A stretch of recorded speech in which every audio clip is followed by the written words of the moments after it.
GHMC ఎన్నికలు మరింత ఆలస్యం అవుతాయంటే అవుననే సమాధానం బలంగా వినబడతా ఉంది.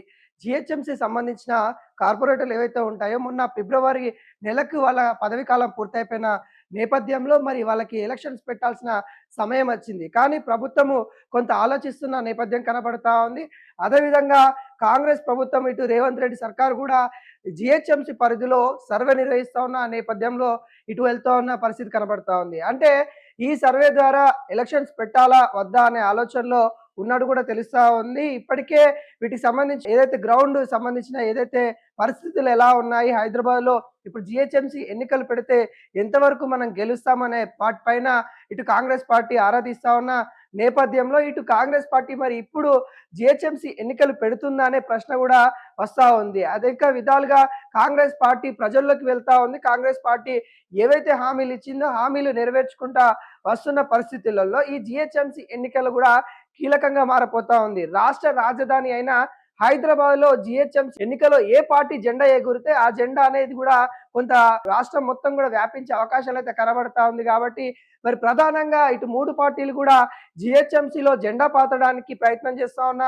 నేపథ్యంలో మరి ఎవరు గెలుపు దిశగా వెళ్తారు అనే విధంగా ముందుగానే అనాలిసిస్ చేసుకుంటున్న నేపథ్యం కనబడతా ఉంది. ఎక్కడ పొరపాట్లు చేస్తా ఉన్నాము, ఏ అంశాలపైన మనం ఫోకస్ పెట్టాలి, జీహెచ్ఎంసీలో గెలవాలంటే మరి ఏ ప్రయత్నాలు మనం చేయాలి అంటూ టార్గెట్ పెట్టుకొని జీహెచ్ఎంసీ పైనే పనిచేస్తున్న నేపథ్యంలో మరి జీహెచ్ఎంసీ ఎన్నికలు ఎప్పుడనే ప్రశ్న అయితే వస్తా ఉంది. మొన్న ఫిబ్రవరి నెలకే మరి జీహెచ్ఎంసీ సంబంధించిన కార్పొరేటర్లు ఎవరైతే ఉంటారో వాళ్ళ పదవీ కాలం పూర్తయిపోయిన నేపథ్యంలో ఇప్పుడు గెస్టెడ్ పాలన అయితే నడుస్తా ఉంది. ఇటు ప్రభుత్వానికి సంబంధించిన అధికారులే మరి నడిపిస్తా ఉన్న నేపథ్యంలో మరి ఎలక్షన్స్ అయితే పెట్టడానికి ప్రభుత్వం ఆలోచిస్తున్న నేపథ్యం కనబడతా ఉంది. ఇప్పటికే అటు గ్రామ సర్పంచ్ ఎన్నికల్లో కావచ్చు, ఇటు మున్సిపల్ సంబంధించిన ఎన్నికల్లో కావచ్చు కాంగ్రెస్ పార్టీ ఘన విజయం సాధించింది. కానీ హైదరాబాద్‌లో అంత సానుకున్న సందర్భాలు లేవు అన్నట్టుగా క్లియర్ కట్‌గా తెలుస్తా ఉంది. ఎందుకంటే కాంగ్రెస్ పార్టీ తీసుకున్న నిర్ణయాలు ఏవైతే ఉంటాయో వాటి వల్ల ఇటు హైదరాబాద్‌లో కొంత ఎదురుగాలి వీస్తున్న పరిస్థితి కనబడతా ఉంది. ముఖ్యంగా హైడ్రా కావచ్చు, మూసీ కావచ్చు, ఇవి హైదరాబాద్‌లో ఇటు కాంగ్రెస్ పార్టీకి యాంటీగా తిరుగుతా ఉన్న నేపథ్యం కనబడతా ఉంది. ఈ అంశాలనే క్యాచ్ చేసుకున్న అటు బీఆర్ఎస్ పార్టీ కావచ్చు, అటు బీజేపీ పార్టీ కావచ్చు, ఈ 2 పార్టీలు కూడా ఏదైతే కాంగ్రెస్ పార్టీ చేస్తా ఉన్న పనుల పైన ఫోకస్ పెట్టేసి ప్రజలకి దగ్గరయ్యే తీరుగా వెళ్తా ఉన్న పరిస్థితి కనబడతా ఉంది. ముఖ్యంగా మూసీకి సంబంధించింది కూడా మనము మినీ పాదయాత్ర కేటీఆర్ చేయడము, అక్కడ వాళ్ళకి సంబంధించిన అపార్ట్మెంట్లు ఎవరైతే ఉన్నారో అక్కడికి వెళ్ళడము, అక్కడ వాళ్ళకి సంబంధించిన సమస్యల మీద మాట్లాడడము, ఇవన్నీ అంశాలు కూడా జీహెచ్ఎంసీ టార్గెట్ గానే బీఆర్ఎస్ చేస్తా ఉందన్నట్టు కూడా మనం క్లియర్ కట్ గా చెప్పుకోవచ్చు. అదేవిధంగా ఇటు బీజేపీ పార్టీ కూడా దూకుడు పెంచింది అని కూడా చెప్పుకోవచ్చు.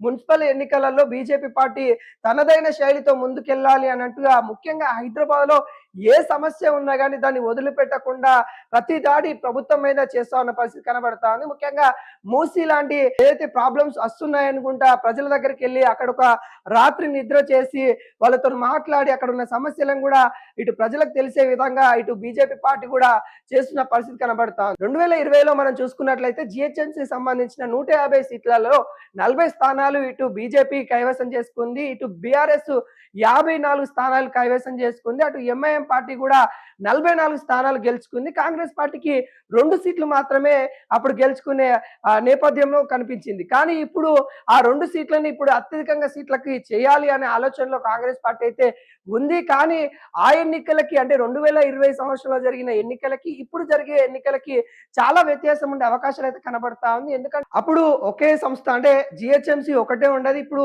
అలాంటిది 3 డివిజన్లుగా విభజించడము, దాదాపుగా 150 ఉన్న స్థానాలని 300 స్థానాలుగా చేయడము, డివిజన్ల వారీగా అంటే మొత్తం విభజించడం అయితే జరిగింది. కార్పొరేట్లకు సంబంధించిన ఏవైతే స్థానాలు ఉంటాయో వాటిని కూడా విభజించేటప్పుడు కూడా కొంతమంది ఆవేదన వ్యక్తం చేసిన విషయాలు కూడా చూసాము. అంటే కొంతవరకు కాంగ్రెస్ పార్టీ తీరును కూడా ఇటు పట్టణాల్లో ఉన్న వాళ్ళు కూడా కొంత అసంతృప్తిగా ఉన్నారు అన్నట్టుగా ఈ డీలిమిటేషన్ ఏదైతే ఉందో పరిధిలో వాళ్ళు ఏ ప్రకారం చేస్తా ఉన్నారని తెలియకుండా అంటే జనాభా ప్రకారం చేస్తా ఉన్నారా లేకుంటే వాళ్ళు ఏదైతే విస్తీర్ణ ప్రకారం చేస్తా ఉన్నారనగా ప్రశ్నిస్తున్న పరిస్థితి కనబడతా ఉంది. ఇలాంటి నేపథ్యంలో మరి ఈ ఎన్నికలు అయితే కత్తి మీద సామని చెప్పుకోవచ్చు కాంగ్రెస్ పార్టీకి. మరి ఏ విధంగా అంటే ముందుకెళ్దామనే ఆలోచనలో కొంత అయోమయంలో కాంగ్రెస్ పార్టీ ఉందని కూడా చెప్తా ఉన్నారు. ఇప్పటికే పదవీ కాలం పూర్తి అయిపోయింది వాళ్ళకి, అయినా కానీ మరికొంత సమయం తీసుకునే అవకాశాలు అయితే కనబడతా ఉంది. ఇప్పట్లో జీహెచ్ఎంసీ ఎన్నికలు ఉండకపోవచ్చు అనే వాదనలైతే బలంగా వినబడతా ఉన్నాయి. కానీ ఇటు బీఆర్ఎస్ పార్టీ కావచ్చు, ఇటు బీజేపీ పార్టీ కావచ్చు,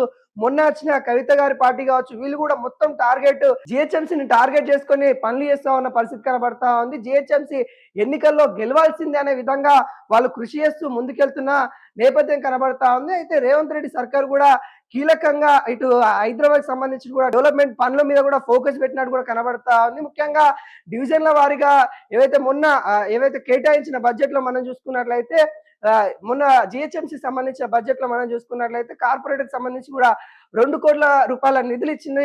1 కోటి రూపాయలేమో ఇటు కార్పొరేటర్ కి, మరొక 1 కోటి రూపాయలు అక్కడ ఇన్ఛార్జిగా ఉన్న మంత్రులు ఎవరైతే ఉంటారో వాళ్ళకి ఇచ్చిన నేపథ్యం కనబడతా ఉంది. మొత్తం కూడా ఈ 2 కోట్లు కూడా అక్కడ సంబంధించిన ఏదైతే ఒక డివిజన్ ఉంటుందో ఆ డివిజన్ కి వాళ్ళైతే అభివృద్ధి కార్యక్రమాలు చేయాల్సిందే అన్నట్టుగా చేస్తా ఉన్న పరిస్థితి కనబడుతుంది. ఈ నేపథ్యంలో కొంతవరకు డివిజన్ల వారీగా కూడా అభివృద్ధి కార్యక్రమాలు అయితే శరవేగంగా జరుగుతా ఉంది. ఈ అభివృద్ధి కార్యక్రమాల తర్వాతనే మరికొంత అంటే కొంత మార్పు చూపించేసి, అంటే కాంగ్రెస్ ప్రభుత్వం వచ్చిన కాంచెల్లి హైదరాబాద్ లో మార్పు అనేది కొద్దిగా తగ్గిందని కూడా మనం చెప్పుకోవచ్చు. ఎక్కడ కూడా అంత పెద్దగా చెప్పుకోదగిన మార్పు అయితే ఎక్కడ రాలేదు. ఈ హైడ్రా లాంటి వచ్చిన కానీ కొంతవరకు మళ్ళీ అక్కడ మధ్యతరగతి వాళ్ళు ఇబ్బంది పడడము, నిజంగా హైడ్రా మనం మంచిగానే చెప్పుకోవచ్చు. ఎందుకంటే ప్రభుత్వం సంబంధించిన భూములు కావచ్చు, ప్రభుత్వం సంబంధించిన అక్రమ కట్టడాలు అక్కడ ఏమున్నా కానీ, ఏ పెద్దవాళ్ళు ఎవరున్నా కానీ వాళ్ళకి సంబంధించిన వాళ్ళకి నోటీసులు ఇచ్చేసింది. అక్కడ ప్రభుత్వ భూమిని ప్రభుత్వం స్వాధీనం చేసుకోవడము, ఇక్కడున్న ఏవైతే అటు నల్లకుంట చెరువు కావచ్చు, ఏవైతే చెరువులు ఉన్నాయో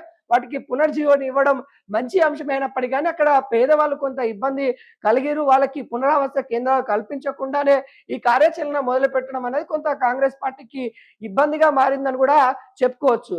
అంటే మొత్తానికి హైదరాబాద్ లో కొంత మార్పు చూపించిన తర్వాతనే జీహెచ్ఎంసీ ఎన్నికల్లోకి వెళ్దామనే ఆలోచనలో ఇటు సర్కారు ఉన్నట్టు కూడా తెలుస్తా ఉంది. ఆ నేపథ్యంలోనే ప్రణాళికతోని ముందుకెళ్తున్న పరిస్థితి కనబడతా ఉంది. మరింత సమయం పట్టే అవకాశాలు అయితే కనబడతా ఉంది. దాదాపుగా ఆగస్టు తర్వాత ఈ ఎన్నికల గురించి ఆలోచించే నేపథ్యం మీద కనబడతా ఉంది. ఇప్పటికే వీటికి సంబంధించి కూడా కొంత కార్యక్రమాలు అంటే దిశానిర్దేశం అయితే సీఎం రేవంత్ రెడ్డి కూడా ఇక్కడున్న నేతలతో కూడా మాట్లాడినప్పుడు కనబడతా ఉంది. ఎటువంటి మార్పు తీసుకురావాలి, ప్రధానంగా హైదరాబాద్ లో ఎటువంటి మార్పు తీసుకురావాలి, ఆ మార్పు ద్వారా ప్రజల్లోకి ఏ విధంగా వెళ్ళాలి అనే అంశాలపైన ఇప్పటికే పార్టీ పెద్దలు కూడా చర్చిస్తున్న నేపథ్యం కనబడతా ఉంది. అన్ని అంశాలపైన చర్చించిన తర్వాతనే జీహెచ్ఎంసీ ఎన్నికలకు వెళ్లే అవకాశాలు అయితే ఉన్నట్టు కూడా తెలుస్తా ఉంది.